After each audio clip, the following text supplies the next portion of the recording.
August first fruits, this month, we're going to be donating to Downtown Women's Center. And I've asked Kim Braswell to come up and talk about it because she's worked there for like 8 years. And I just started working there in May, so I figured she was a little bit more qualified to talk about it, and she may not bomb it as bad as I did. So I'm just going to have her tell about it, and then I'll be right back. I'm actually going to read what I wrote so I don't leave anything out. Thank you all very much for letting me talk about Downtown Women's Center. I'm so passionate about it. I'm also a person in long-term recovery. I'll actually have 16 years this month, so give God all the glory for that for sure, because I sure couldn't have done it by myself. So Downtown Women's Center is a long-term recovery program that serves women in recovery, and they with or without children. We have 3 shelters, 2 entry-level shelters, and 1 for the women who move once they progress in their recovery. So we have Haven House, which is where Stephanie's at, and then we have Abba House, is where the women with their children live. They stay in those first 2 stages about 6 to 8 months, and then they can move on to the next stage is Gratitude House, and then they stay with us for the remainder of their time there before they graduate. We have a transitional housing program that they can stay in with as well. We're about a 2-year-long recovery program. Some of our women stay there 3 years, some even stay 4 years.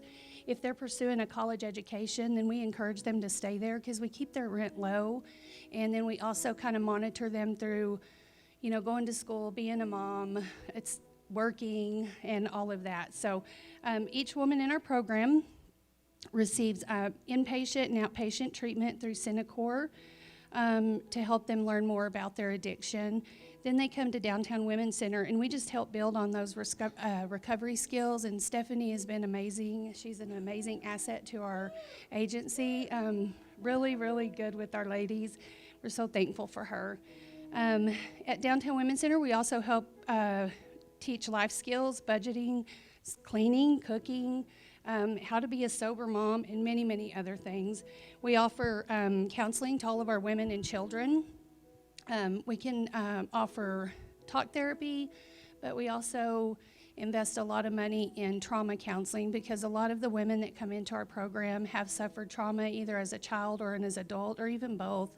So we want to make sure that we're getting to the root cause of those issues. And we also have a youth program. So with our youth program is what we're doing. We're trying to get those life skills in before they hit their teenage years. And if they are in their teenage years, it makes it a little bit more difficult. If any of y'all deal with teenagers, you know what I'm talking about. But I had one of the moms, I was telling her what the program was about because it's about 2 years old. We just developed it. Actually, I worked on it through COVID. So anyways, it got off the ground and running right after that. But I was telling a mom what it was about, and she said, "Oh, you're teaching them the same thing y'all are teaching us before they start using drugs." I said, "Yeah, that's what we're doing." Anyways, we want to make sure that they have all the skills that they have to be good moms. We want them to just be the best version of themselves. We do have a luncheon coming up September 13th. I had to plug that in there, Lyndall. And you can call our main office, Downtown Women's Center, or you can look us up on the web. It's dwcenter.org. It tells all about our programs and everything else. And if you know anybody who's suffering from addiction, have them call Stephanie. We'll try to get them in. Thank y'all very much.